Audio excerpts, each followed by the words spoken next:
Hello, everyone. Welcome to this episode of Sunday Messages. And this episode actually came from an Instagram poll. So I asked everyone on my Instagram recently which podcast episode they were most excited and jazzed about hearing next. And to my surprise, the topic that actually won was my house manifestation experience, which I actually thought that was going to be the least popular. So whether you be in the market for a new place to live, maybe this is something that you have oncoming or this is a current desire of yours, or if you just have something that you're calibrating to that feels kind of like a big project, then this episode will serve you very, very well. I also think that this topic is very relevant to what I'm working on right now. As you know, the White Rabbit starts on Tuesday, the 24th. And that's all about time, timing, what to do with your time, your experience of time, using time as a manifestation tool. And this absolutely correlates with, or rather, a lot of what I'm going to be teaching in that actually came through as a result of this house experience and when everything dropped in and how it came to be.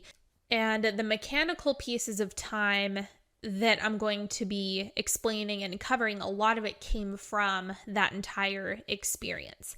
The other thing that I want to remind you of is if you enjoyed Fabric of the Universe, this is something that you will enjoy. So if you like the technical, mechanical aspects of manifestation and energetics, so even though the topic is time, this is really going into the energetics of time, why we even interface with time and are having this experience, so on and so forth, and what to do with it. So my intention for everyone who's inside the White Rabbit is that you walk away feeling empowered around your relationship with time, and you know what to do with your time, how to use your time, how to harness it. Because time is here to work for you. It is not something that you're competing against. So I really want people to feel empowered, like they're using time in a way that really serves them, and to also enjoy and capitalize on the time before the manifestation, because that is the piece that is the trickiest for people is, okay, I have all this time, and it's the perception of waiting when really that is just mismanagement of your energy. I talked about this a little bit on Instagram, but we're going to go in depth on what is happening to your time, how are you using it, what are you doing with it, where is the energy going in all of this? And that is actually going to add up into what you end up constructing and what ends up materializing. So I'm very excited about this. It's very mechanical, lots of tools, and I'm delivering all of my time magic in the White Rabbit. So if you're interested, the link is in the description box or the show notes, depending on where you're listening to this. And we start on Tuesday. So hop in if you feel the call. Speaking of time, let's go ahead and travel back in time for a moment. Let's go back to 2019 is where we are going to begin this story. And the reason being is that I started doing a lot of work with the quantum field. This is when I was taking things from a conceptual level to an application level. At this point, my business was fully supporting me. It had matured a bit. I had just made some really big moves. I decided to stop offering tarot readings and making those available to people. And so a huge part of my income I actually cut out. So after making that move, the dust settled, and I really started to integrate a lot of quantum field work. I was very into Joe Dispenza at the time. Like, there was just this whole new world that kind of opened up for me, because then I started bridging the creative work that I was already doing with my intuitive skills and just the psychic work that I was doing at that time. I was able to marry that with the quantum field work, and it ended up serving me really well. So the desire to move away from family started to peak around winter of 2019. Right towards the end of that year, I felt as though my bandwidth could actually handle that. So at this point, my house creation, or the place where I was living, was just in the incubation chamber out in the quantum field. So I'm just basking, daydreaming. This is all fantasy that I'm playing with. And the trick to daydreaming, because you guys know how strongly I feel about that, is that you have to take yourself there first, whether it be a story or a vision or something else energetic that feels good to you, even if it's just a sensation. You want to be able to take yourself there first, because that's where the sculpting is done. And this is what I started doing at the end of 2019. Okay, I was getting ready. Carried this forward into 2020, and in 2020, my business completely took off. So this is actually when I ended up making the first move to move out of my family's house. My business is booming. I'm booked out with clients. Everything is good. I'm starting to run my first classes. So while I was in that apartment initially was when I ran Soulmate Recovery and I started Money Magic. So those two things. Oh, and Cosmic Council. I ran Cosmic Council that year too. So those three things all happened when I was in that apartment. I also made the decision to stop doing tarot readings for YouTube, which that was huge for me. I was extremely burnt out. And honestly, I felt like that apartment was just a place for me to rest. All I did was sleep and take baths and cry. That's really what I did for the few months that I was there. Now, this apartment experience is very, very crucial to this story, because this is actually where my eyes opened to the reality that I could, at that point in time, take on a house. There are a couple of things that I feel the need to mention here. So the first thing that I was not expecting and I didn't realize is I was dealing with severe creator burnout. So while I thought that moving into this apartment, my business is growing, my bandwidth for content should expand. That's not what ended up happening.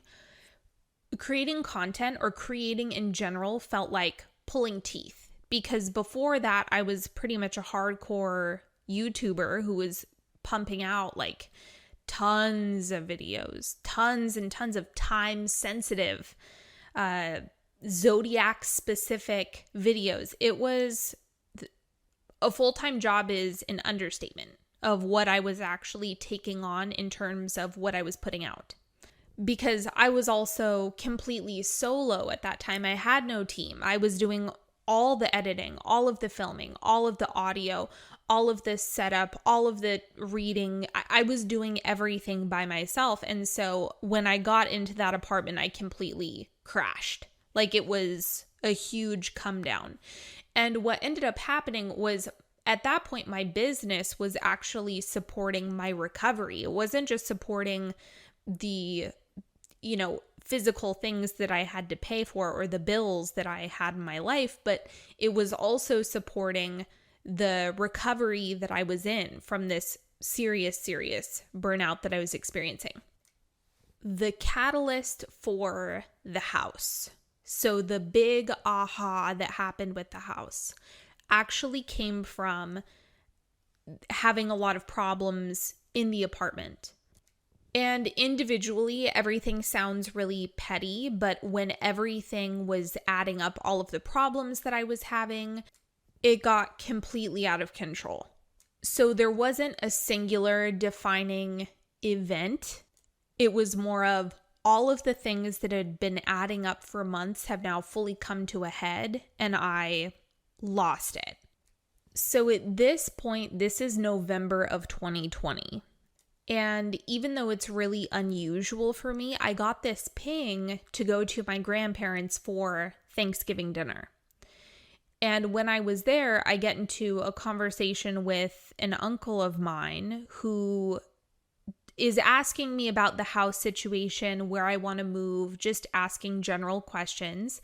And he says, there's this place that you should check out, like this geographical location, which shall remain nameless.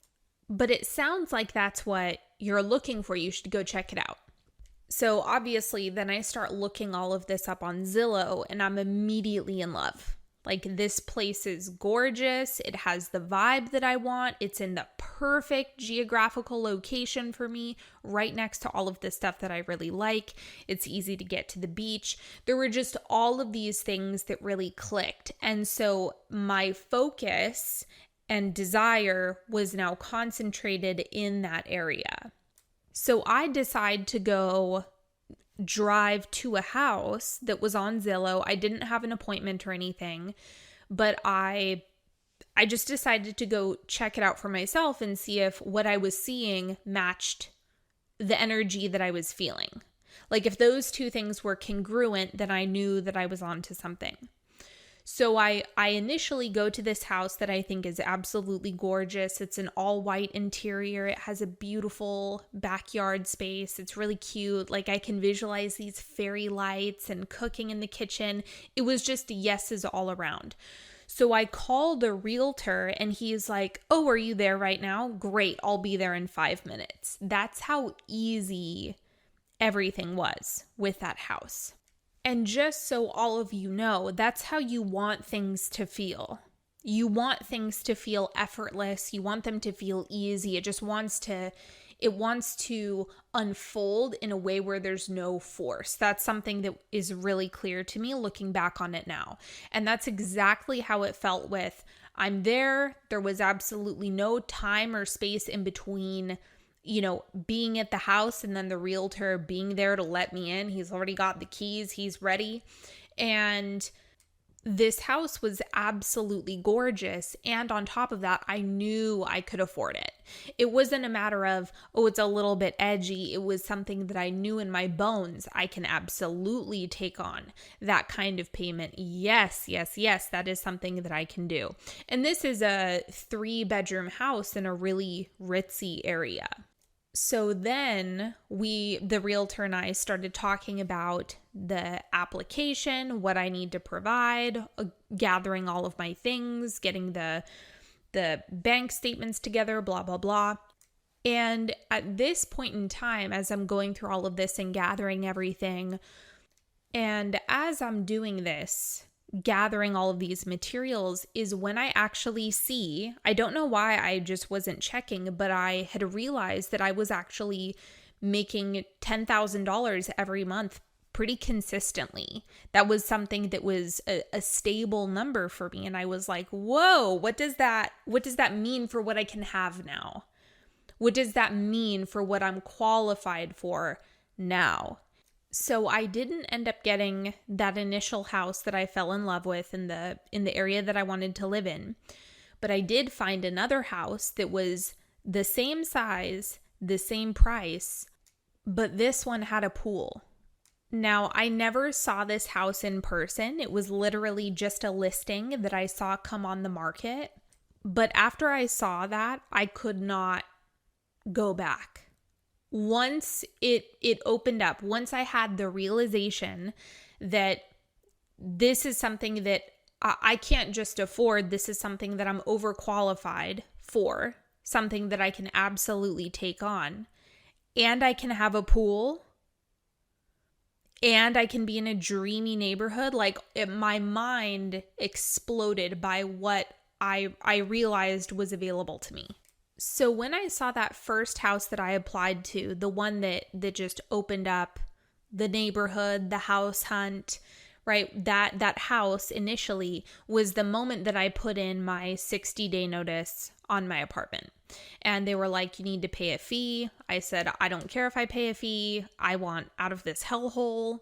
And so there was no turning back after that point. And it was somewhat of a Hail Mary because I didn't have another place lined up, but my attitude was staying here isn't an option, so another avenue has to present itself. So that's what I'm gonna do. Now, because I did have this deadline of when I was no longer going to have an apartment, it did apply pressure. So I did put myself in a high pressure situation where I needed to figure something out before this deadline, and there was no way that I was going to modify it. To be clear, that's not everyone's style. I just happen to be the kind of person who wants to jump and let the net catch me. And so if that stresses you out, I don't recommend that you do that, but that's just what I do. I just jump and trust. And honestly, nothing catastrophic has ever happened from me jumping and trusting. Nothing that has never gone quote unquote wrong, because there's always a net. So after a few really big jumps, then eventually you learn, yeah, there's always a net. This isn't as big of a move as my brain is perceiving it being. So the thing that ended up happening energetically was I'm angry at the apartment.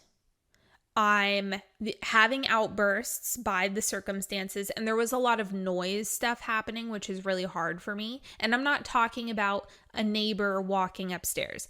I'm talking the building fire alarm going off above my head, not the smoke alarm.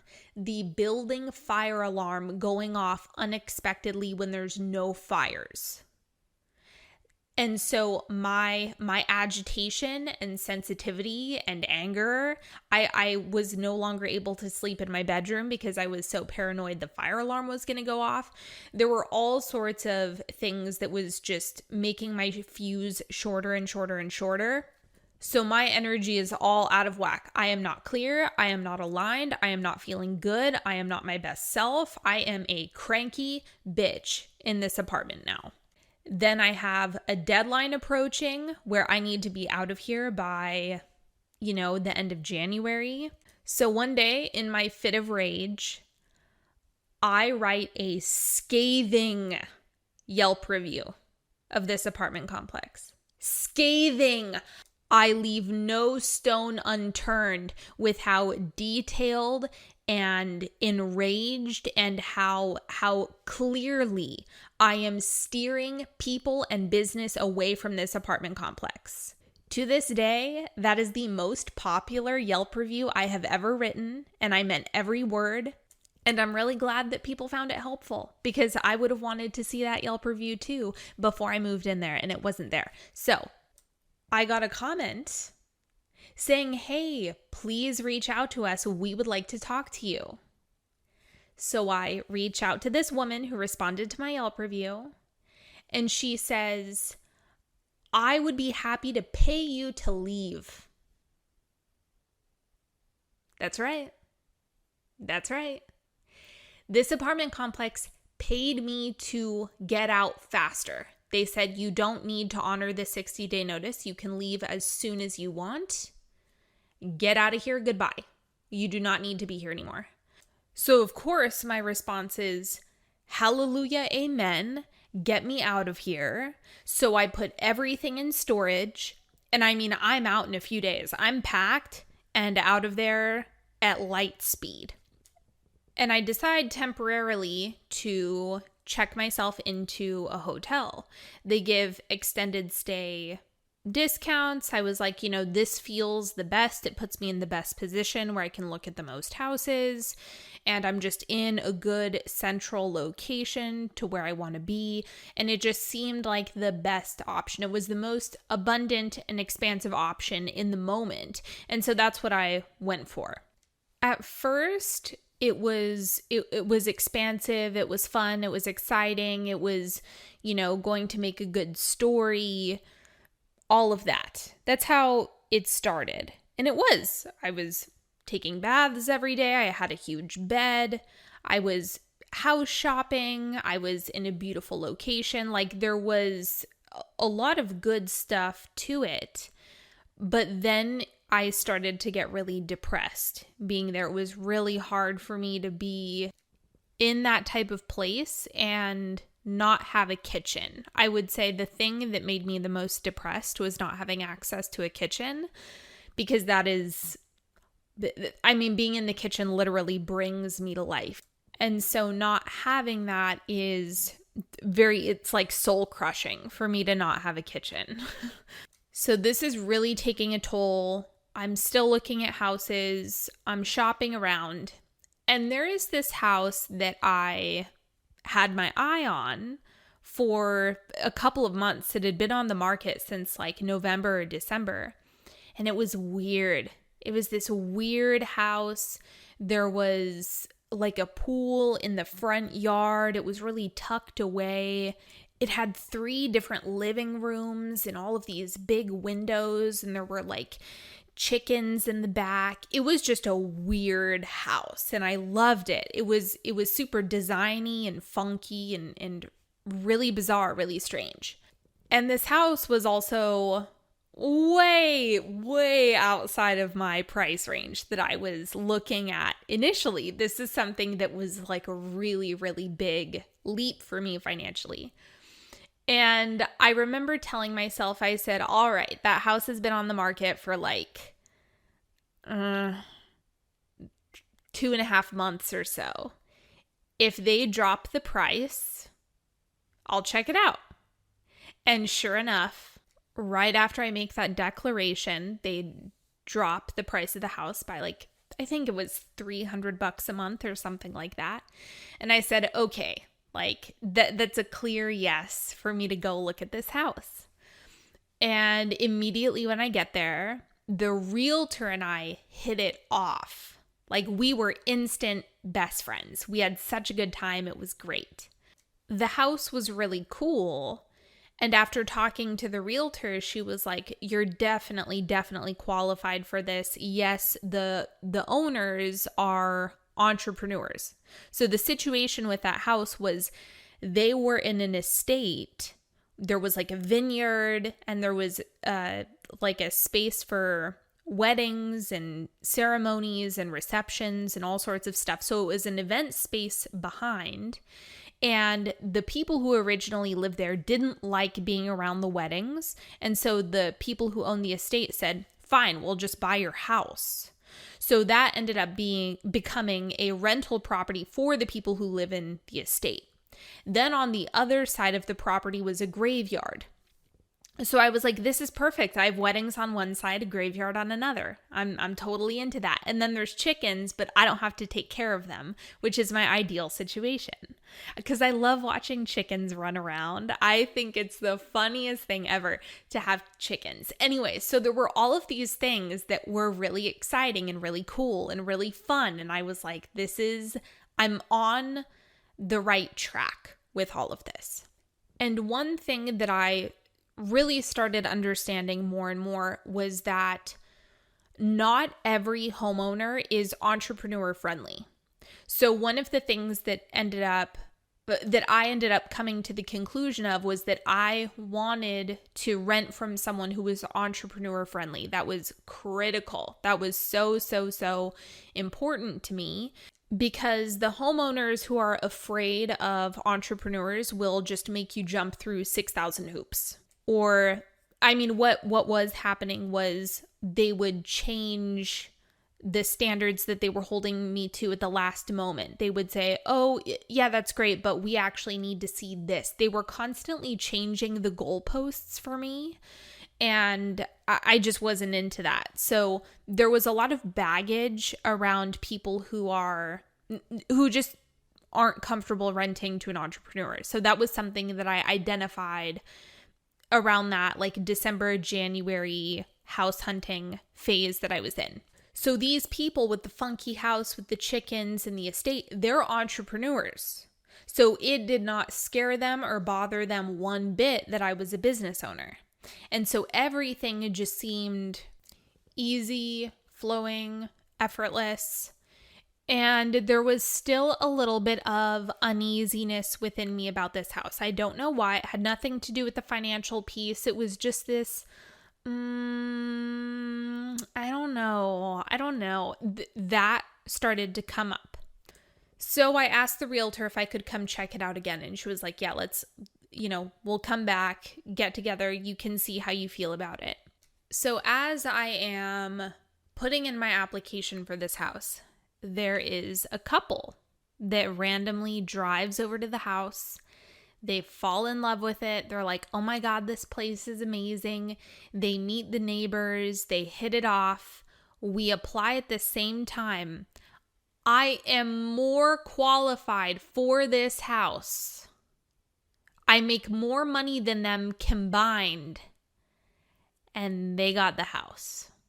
So at that point, my attitude was, in this situation, there was something about that house that would not have been good for me.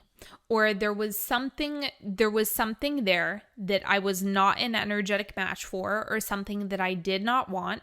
And I just trusted that it wasn't the right house. I wasn't all tangled up in frustration about this particular house. And I got a realtor.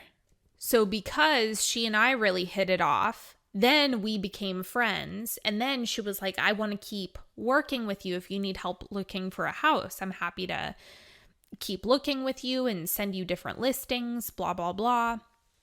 So then she and I spent the next couple of weeks looking at house after house after house after house.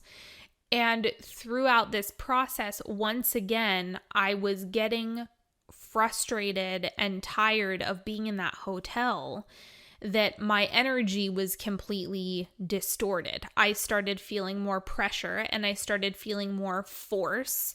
And I noticed myself starting to shelf my desires.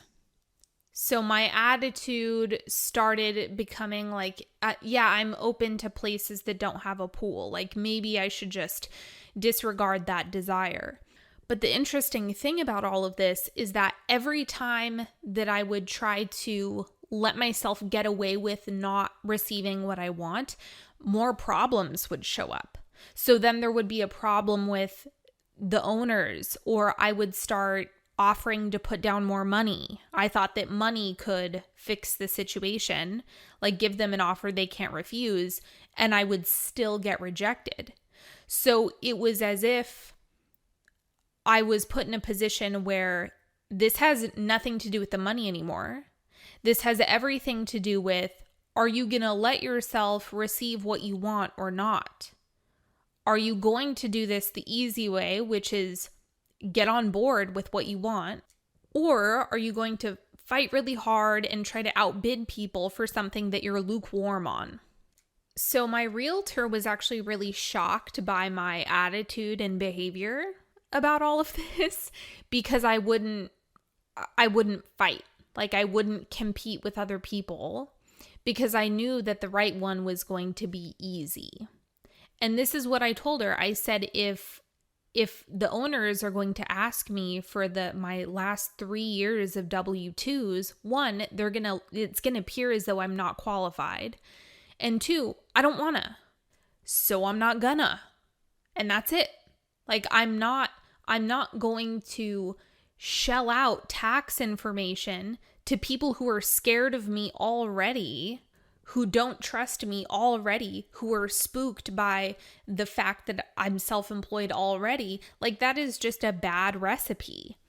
So my approach was just, anytime there was a lot of hoops that people wanted me to jump through, or anytime there were problems that presented really quickly, I would drop it immediately.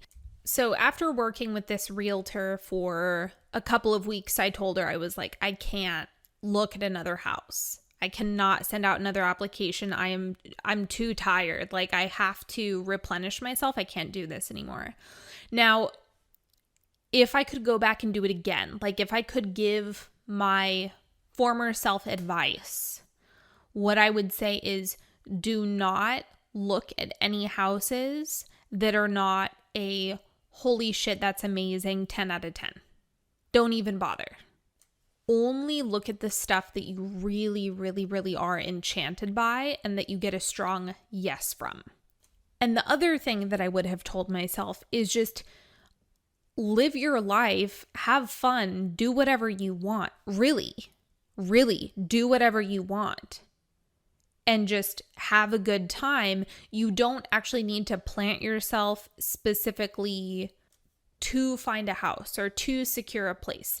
That part I don't actually think was necessary, but for me it felt, and this is the usual human approach, like, oh, if I just focus really intensely on this, then it will come. If I just force it, if I just look and look and look and look and look, it'll happen, because I've done stuff like that in the past. But it doesn't work, because the problem, for me, this is what I did. There was a discrepancy between my energetics, trying to overcompensate with action because I was resisting doing other things. I put myself in a pressure cooker. And so there was disharmony between my energetics, my desire, and the action that I was taking. And when those three things are not synced up in the right way, when the composition is all jacked up, when it's 90% action, 10% energy, you're running on fumes, it's not going to work. It's not going to pan out. So for those first few months, if I did go back in time and I did do something differently, I think the only thing that I would have done is pursue more comfort. I think that I would have prioritized luxury and comfort and feeling good and having a good time and eating delicious food more than practicality, basically, because I was in a position where, yes, I'm close to the areas that I want to be in, and I did end up in the end getting a house that was relatively close to where that hotel was. I was in the right spot, and I knew that, but I don't think that I needed to add so much pressure to myself. I could have just enjoyed what I was doing or prioritized pleasure more than how I was handling things at that time. So those are like the key pieces for that period of time that I would have done differently. All right, where are we? We are in April of 2021.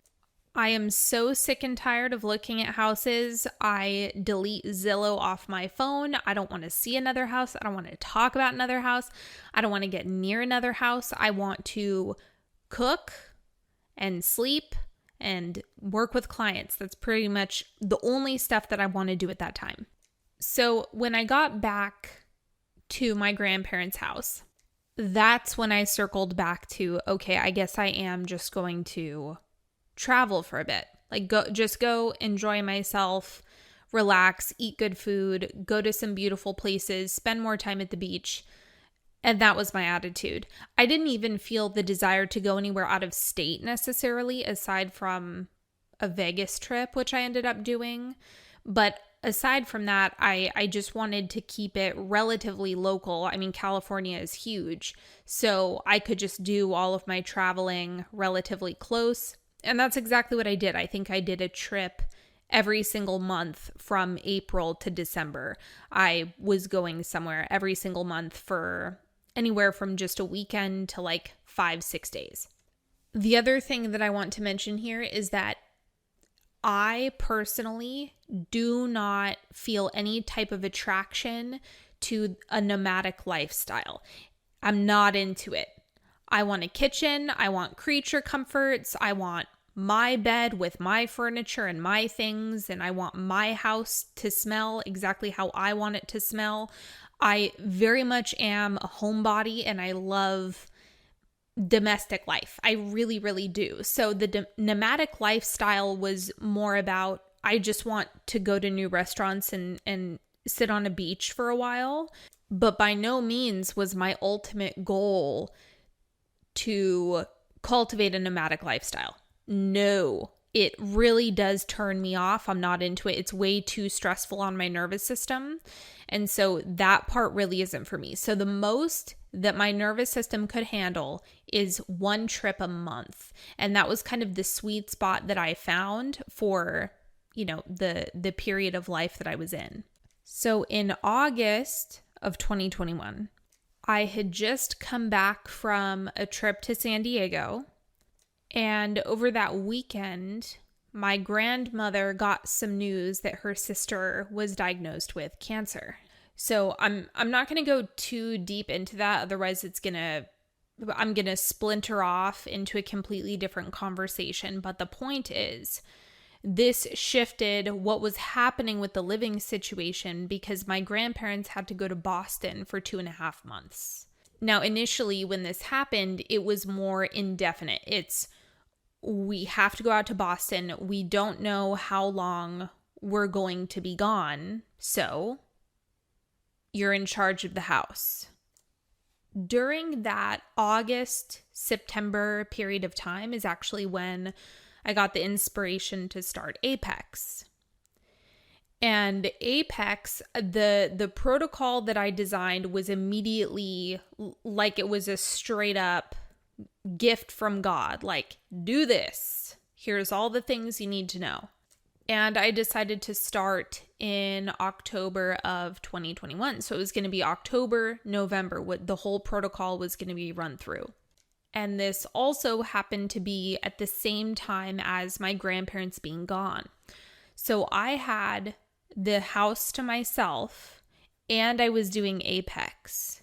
When I tell you that was a magical, magical time, I mean it. So during that first month, October of 2021, so between April and October, I was doing nothing but traveling, getting tattooed, and staying at Airbnbs and just chilling out. That's all I was doing. I start Apex in October. The middle of October, I get a ping to start looking for houses again. So I reach out to my realtor, let her know that I'm back on the market and I want to start shopping again. But I explained my boundaries around it this time, and I let her know that I didn't want to pursue anything that was not an absolute yes, that I wasn't head over heels in love with. It had to be the right house in order for me to move on it. So I did not spend nearly as much energy looking for things. It was only if the house is a 10 out of 10, then I'll go look at it. But anything less than that, I'm not spending any time on it. So we looked at one house in October, and this house was outrageous. It was in a private community that had security guards, and it had this gigantic greenhouse that was attached, and it had like 2 different levels on this greenhouse. Now, the house was totally dated. The photos were way better than it was in actuality because the house looked like it was straight out of the 1970s when you walked inside. It had like that wood paneling that was stuck to the walls. It was I don't want to call it a waste. It was more of, this house has so much potential, but the fact that it's dated just kind of kills it. But the community was awesome. The privacy was awesome. There were so many good pieces of it that I really enjoyed. And even though that house was a no, I still felt really good about getting back into looking at houses, getting back into shopping, reconnecting with my realtor. All of that was good. It felt like a very clear, strong yes. And at this point in time, there's no pressure. Like, I'm not putting any pressure on myself. There's no deadline. There's nothing like that happening. It's just, I'm available for this. I'm ready. I have a refined strategy and I'm really in the zone right now. And because I'm doing Apex, at least how I was doing it last time, I haven't really done it quite the same way during this second round, but the initial round, I was in meditation 2 or 3 hours a day.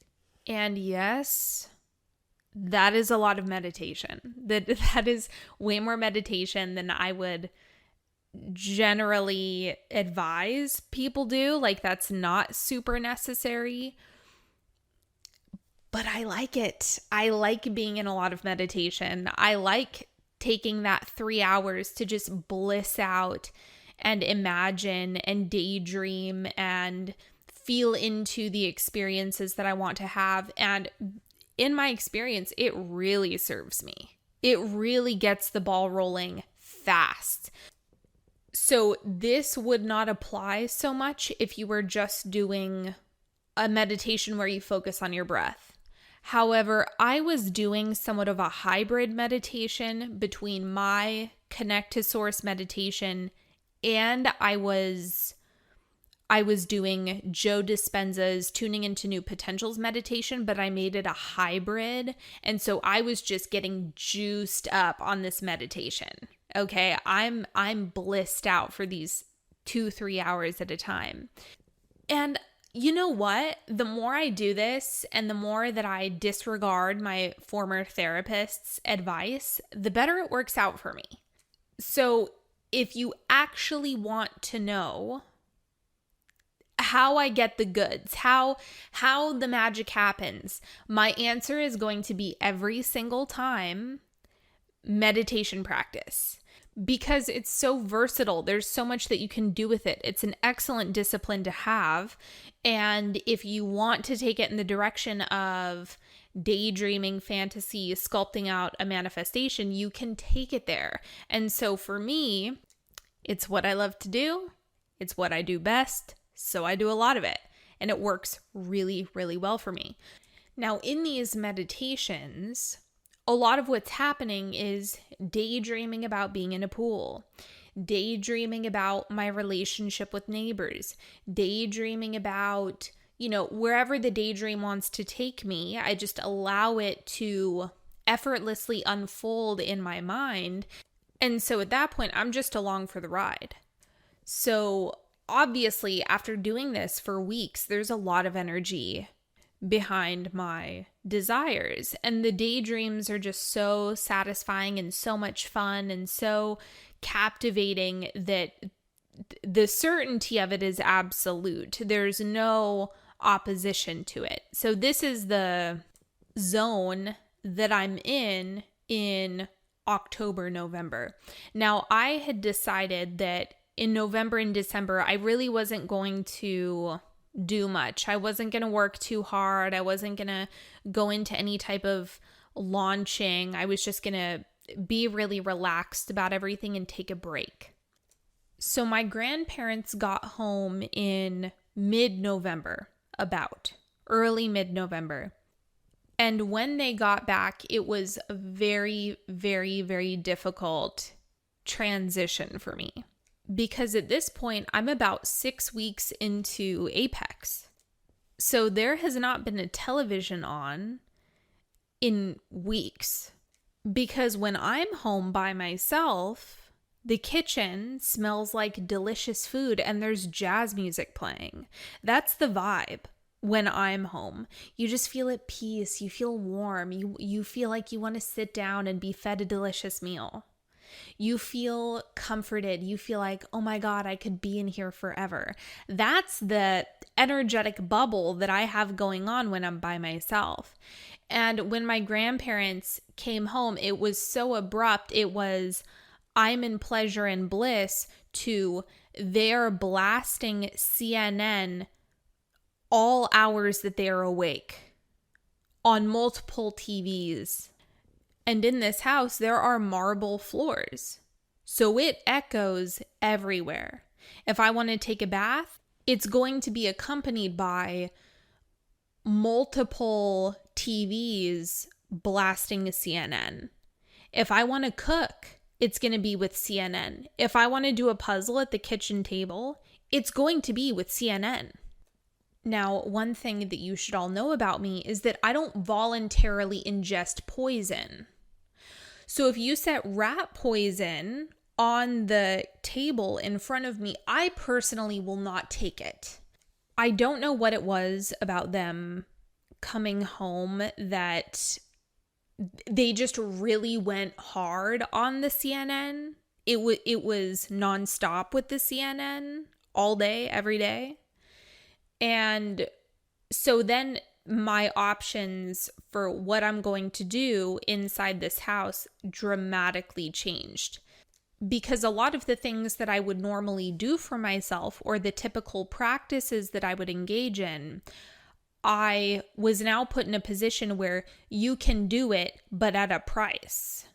You can go up there, but this is the cost of what you're going to be experiencing as you're doing this other thing. And so for me, if I had to choose between insulate myself from hate and fear frequencies, because that's what news is. If it's called the news, it's here's who you need to hate and this is what you need to be afraid of. Those are the only two things that are really disseminated with news organizations. So every time I had to choose insulate myself or get this other thing that might be some type of creature comfort, I would insulate myself instead. And I know you guys hear me pick on the news a lot, and I'm not going to stop because it's really bad for you. You will not be able to convince me. You will not be able to convince me that you can ingest a lot of news. I'm not talking about you're in an airport and you happen to catch a glimpse of news. That's not what I'm talking about. I'm saying intentionally watching the news and stay in alignment at the same time. No way. Unless you are a monk, you have to have the neutrality of a monk and the mental discipline of a monk in order to achieve that. You will not be able to convince me that you can both consume that and stay in alignment. There is no fucking way. And that's why I would not expose myself to it, because the thing is, it was so loud and so chaotic and so extreme that it would have me in tears. Like I would go upstairs and get so overwhelmed that I would start crying. It was that bad.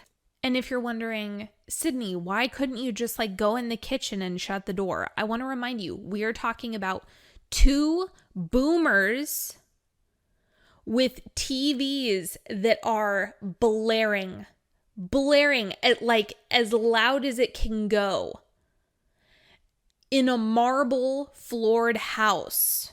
There is no escape. There is no peace. So the way that I ended up adapting to that situation was essentially avoid going upstairs at all costs during daylight hours. Avoid it like the plague. Don't do it. So that resulted in me being quasi-nocturnal. Kind of, sorta, a little bit. I wanted as much peace as possible, and the most peace existed at night, so I would just stay up more during the night. A lot of sauna sessions, sweat a lot. Tea ceremonies. Pretty much the only thing that was keeping me afloat was meditation, sauna, tea. Those three things, I just did them and did them and did them and did them. If it were not for tea and sauna, I would have fallen into such a severe depression that I probably would not have left the bed. Because if I thought about it too long, if I got too circumstantial, I would have felt extreme despair and I would have felt defeated, because I felt like I was in a position that at times felt like it was beyond my control. That's not quite accurate, but at times it did feel that way. And I also felt very resentful about my own creations and the experience that I was having, and I was angry that I couldn't fix the situation with action alone or with trying to overcompensate with things like money, because overcompensating or attempting to overcompensate with money wasn't actually working. I still wouldn't get the results that I wanted through that. So while this period of time in many regards was not glamorous or sexy or pleasurable or fun or blah, blah, blah, it really did push me to get unconditional. I really, really, really had to go beyond circumstances. I had to go beyond everything that my senses were experiencing to override the position that I was in. So in order to create a different experience, you have to completely abandon what is sitting in front of your face. That is not easy. Like that is a discipline. I know you guys are tired of hearing me say this, but this is why I am adamant about daydreaming. And it's for this reason. And at this point, daydreaming in large part is my oxygen. Like that is where my power really comes from. And without that peace, without the feeling and sensation, being able to grab a hold of that and leap outside of your current lived experience, if you're not able to fully abandon that, reconstructing reality is really hard. So if I could go back in time to Sydney in November of 2021, what I would tell her is go out to eat more often. Just invest in going to nice restaurants. And I know that sounds crazy, but one of the things that I ended up falling into, that I do not recommend this. I do not condone this. This is something that I was doing that I will never put my poor body through this ever again. But I would refuse to go into the kitchen. I would refuse to eat. I would almost not even drink coffee just to avoid CNN.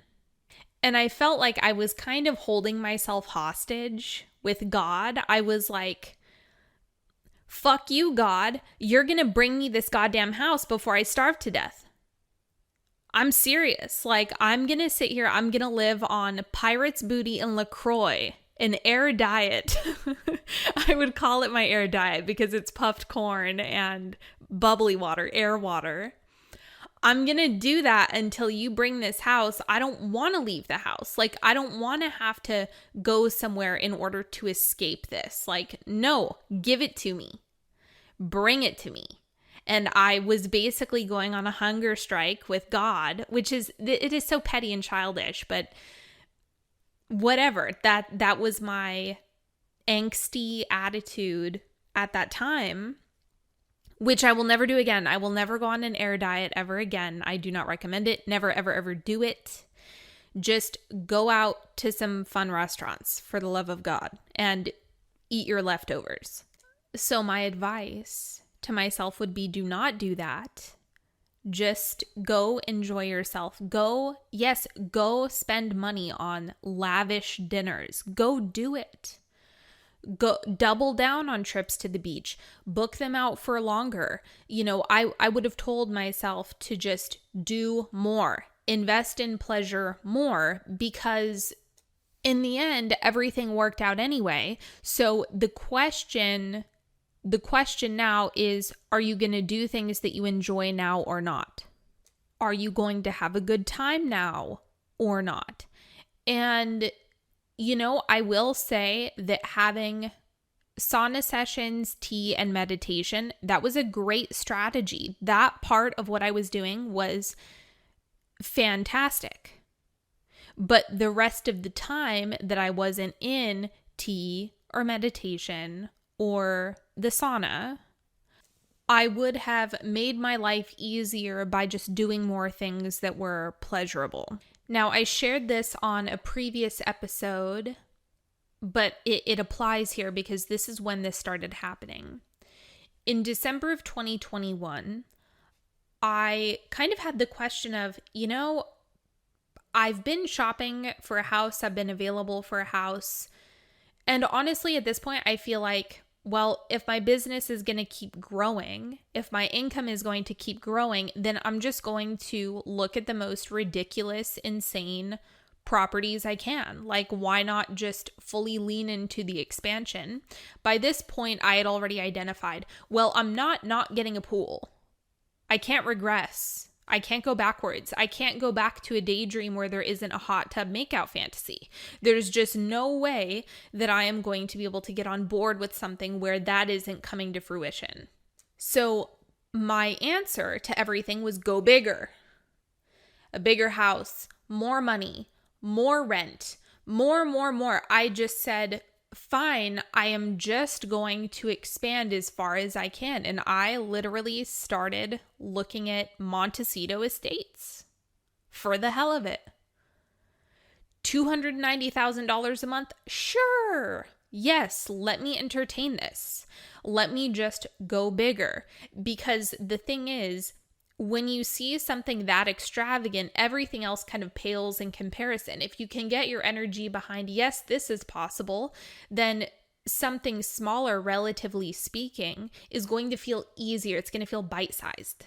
So I was playing this optical illusion, like, look at what's possible, look at what's available, look at what's on the market. Oh, and then this measly old thing, this is so easy, this is so small. And for me, again, you guys know me, you've been listening to me for a long time. My solution to pretty much everything is go bigger. Go bigger, desire more, lean into it more, jump sooner. Let me add a caveat to this. The reason why that's generally something that I can get my energy behind is because my nervous system can handle it. Not everyone's nervous system is designed to handle that level of stress. So for me, it works fine. For other people, it's not so hot. But that's one of the gifts that came from my kind of trauma and the chaos that my dad is that it really did make me fearless in many ways. So making big, bold moves is just kind of secondhand. It seems like nothing. It seems so petty in comparison to what I lived with as a child. So looking at these extravagant things and making big moves and wanting big stuff is just duh. It's just easy. It's just of course. It's how could I not? So this was the attitude that I started taking with the house. My attitude with the house in December was, fuck it, I'll just rent an estate. I'm just going to align to like an outrageous amount of money. A Montecito estate. Montecito, for those of you who aren't in California, if you're unfamiliar with that area, it's right by Malibu. It's on the beach, very upper crust, very wealthy area. And I started to entertain just the most outrageous, extravagant things that I generally had no resistance to because it wasn't something that felt close, but it also doesn't seem unlikely for me to do something like that either. And it was something that just allowed more circulation of energy. And I was like, if I keep wanting more, I'm just going to let myself want more and more and more, bigger and bigger and bigger, better and better and better. So I let myself go there. I even remember the guy that I'm dating, I sent him just this outrageous house. I talked about it in the other episode, that $290,000 a month lease on a house in the Laguna Hills overlooking the beach. And I was like, this is it. I've got it. This is the house. I move in January. And I just made, those cheeky little comments here and there. Because by this point, it was very obvious that action could not solve it. Money alone could not solve it. House hunting couldn't solve it. Action. What I will say is that 2021 forced me into a position where I had to completely live unconditionally. 2021 did not give me an inch. It did not allow me to get away with overcompensating with action in any way, shape, or form. It was like, nope, you have to ignore your reality. You have to build something else. You have to completely find pleasure no matter where you are. And so by the time the end of the year came around, it became a joke. It became buoyant. It was a game. It was hee hee ha ha. What about this outrageous thing? And you all know I cope with jokes. It's kind of my thing. If I can infuse humor into something, it's going to make it much more palatable for me. And the other thing with humor is that it also adds levity to the energetics, and then it shifts the situation. Whereas if I kept going with resenting my grandparents or frustration about the house applications not going through, or, telling stories about how shitty the housing market is, if I buy into that too much, it's going to harm me and it's going to slow things down.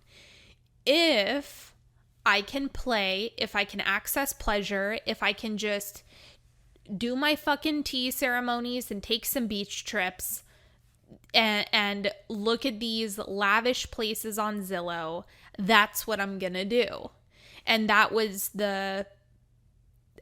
ultimately what ended up greasing the wheels. It was two things. It was really learning how to be truly unconditional, and Apex. Those two things in combination were what loosened everything up and got the house situation going. So January 2022 rolls around. I'm in San Diego. I'm getting tattooed. I'm eating delicious meals. I'm having a great time. Then within that first half of January, I had made the most money that I'd ever made in my entire life in like 1 week. So I broke that record for myself financially. So now I'm flush with cash, just hanging out at the beach. And that's pretty much it. That, like, nothing was really happening. I'm just daydreaming as much as I can, eating good meals, getting tattoos. That's it. That's my MO. I'm not doing anything anymore. I'm not lifting a finger. I'm not trying. I'm not house hunting either. And I can't remember what was going on. My grandparents were out of town for whatever reason, and I got a text from my realtor. She said, "You need to look at this house that I just sent you. They're having an open house today, and I have a really good feeling about this house." So I'm like, okay, open my email, take a look. I remember I'm in the kitchen drinking coffee, and I remember that I really wanted my realtor to be there with me. I don't know why exactly. I just felt like I wanted her there. I don't know why. I just wanted her there. And so initially I was like, well, can I look at it tomorrow? Can you come meet me at the house? Like, can we do this tomorrow? But then there was this feeling in my gut where I was like, no, you need to go. You need to go today. And my amazing realtor literally came and met me at this house on a Sunday when she was in the middle of doing something. She brought her husband. She was like, we have to go meet Sydney at this house. And so she did end up coming with me, even though she was out busy doing stuff. She came all this way. There's no one at the open house but us. It's checking every box. It has everything that I want. The pool is massive. The kitchen is gorgeous. It's 4 bedrooms. It's divine. It really is divine. It's in this beautiful area, tucked away in nature. It's awesome. It's a rad house. Not only that, but the owners are entrepreneurs themselves. So they're entrepreneur friendly. Everything is super easy. There's only one other person who's interested.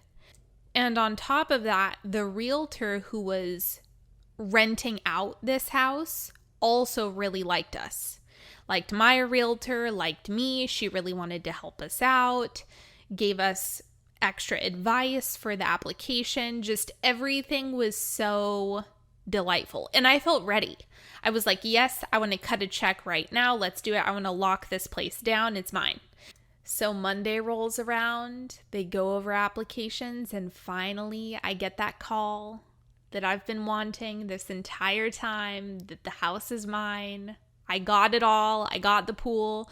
I got the hot tub. I got the beautiful kitchen. I got the bedrooms. I got the space. I got it. I got it. I got it. I got it. I got all of it. From my own experience, and also watching people go through this, I would say the two things that people do that do not help is, quote unquote, buckle down and restrict. For example, if you are living in the mindset of, if I spend money on this, then blah, blah, blah, you're in trouble. That's an indication that there's scarcity in your energetic body. There's scarcity kicked up in your energetic system, and it's very tempting to do this. Very tempting. There were parts of me at times that thought it was a little nutty to be going to beachside Airbnbs and getting a full sleeve of tattoos. It did seem a bit weird. And the realtor even asked, why is there so much money flowing out of your accounts on your bank statements? Where is all this money going? And I told my realtor, I'm going to the beach and getting tattoos and eating lavish meals. That's where my money is going, and that's why there's so much money flowing out of my account. I'm not gonna wait to spend my money and enjoy my life. I'm not doing it. And if that scares the owners, I don't care.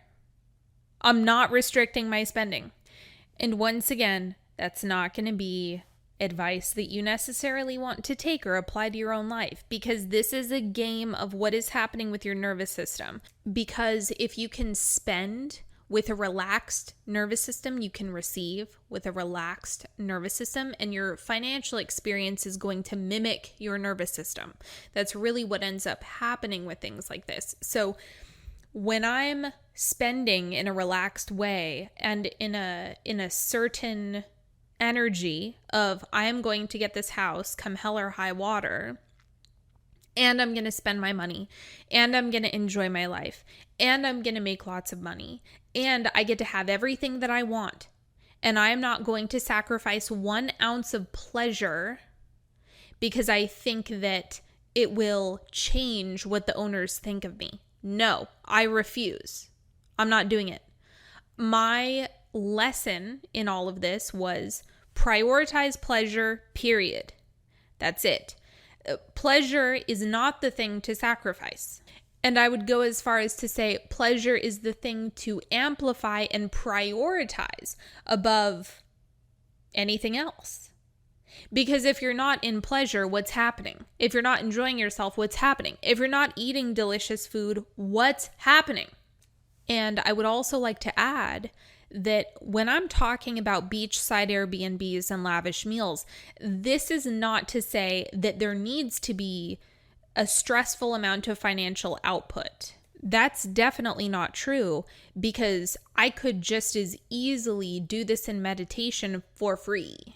And for many years, what I want to make clear is that even though right now I have the house and everything worked out, and yes, it's a good story, for a long time, it was just meditation. It was just fantasizing, daydreaming, blissing out, appreciating the small stuff. That's where this started. So when you're seeing people, a lot of the time, people who have really stable, grounded, and grateful experiences with money, possessions, so on and so forth, it's because it's what needed to be amplified first. So the skill sets that you're developing are actually that of focus and appreciation and pleasure. Those are the things that you want to boost. Whatever happened last year, that entire initiation that I went through, and perhaps this is something that I'm sure it will come up on a podcast episode in the future, but the big thing that was present in my relationships, with the house journey, with my experience with finances, is that I'm in this place where I cannot solve anything with action. Nothing. I can't adjust my relationships with conversations. I can't make money with more action. I can't really do anything with action anymore. And it is the most bizarre thing on the face of this planet to be living and experiencing, because it feels like I didn't even try to make this happen. It was more of I was shoved into this experience, and basically anytime I tried to overcompensate with any type of action, any type of conversation, it blows up in my face.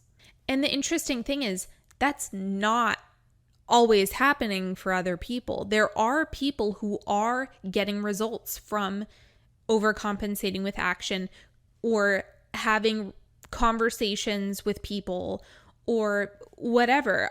And I even see it with friends. It's like they do get results from action. And for whatever reason, I can't achieve anything like that anymore. Part of it has to do with my work, right? My work here is to master energetics. That's what I do. I live and breathe this work. And so when it comes to, being in an experience where it might be tempting, like the 3D is very tempting. And there are still times when it's like, I want to hash it out with a conversation. I want to get this over with. I want to fix with words, and I want to act, and I want to do more in order to get the kinds of results that I want. And I am met with, stop yourself. This is not this is not what you do. This might be what other people do. This isn't what you do. And it's been a really lonely experience. So there's a lot of parts of my life that I can't even fully share with friends or people that I'm close to, because the response is almost always, well, just take an action. Take an action, do this, say this, put this out, try this. But the thing is, I have not been given the luxury of being able to successfully override my fantasies and override my energetics with action. And there is this, I wouldn't say it's a dominant part of me, but there is part of me that's like, man, that sounds easy.